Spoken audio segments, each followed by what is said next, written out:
What we're going to have a look at here with this little video is just a MET technique for the quads. So with this, your lower hand is going to control the leg, and then this hand here is just stabilizing and monitoring on the sacrum. So if we notice throughout this technique that there's more pressure starting to build up on the hand on the sacrum, it's an indicator that you're going through the R1 barrier. So that would be your R1 barrier where you do the contractions from. So just, this is a monitoring hand. We're not really locking down and stabilizing hard through the pelvis, because if we were doing that, the force that we're using is too much for an MET technique. So what we'll do is just grab the weight of the leg there, and then coming in, just monitoring over the edge of the sacrum. So Rob, just going to bring your heel towards your glutes. And what I want you to know is let me know if you do feel anything. I'm not expecting you to, but if you do, just let me know.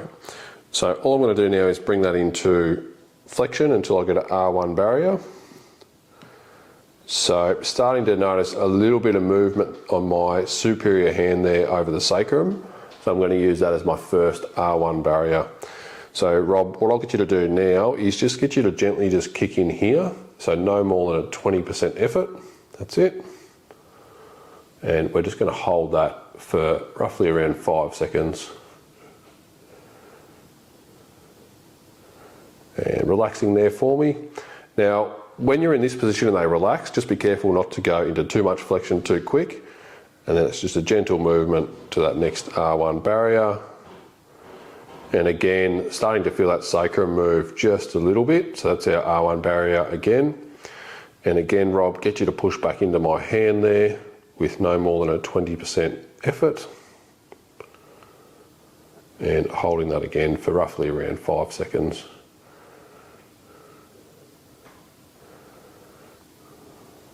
And relax. And then as I relax, just taking up that slack to the next R1 barrier. And now I'm starting to feel that on my lower hand. And are you feeling anything there yourself, Rob? No, very comfortable. Very comfortable, yep, no worries. And let's just do one more. So pushing back into my hand there. And just holding that for 5 seconds. And what I find beneficial sometimes with this, if you've got a patient that's not quite following the instructions, is just give your hand a wriggle and just say push back there rather than extend your knee, and that can make a lot more sense to the patient. And relax. And as they relax, just taking up that slack to the next R1 barrier. So good change there for Rob. So let's have a look now if we relax off completely. And go again. So nothing there. Starting to get an R1 barrier there.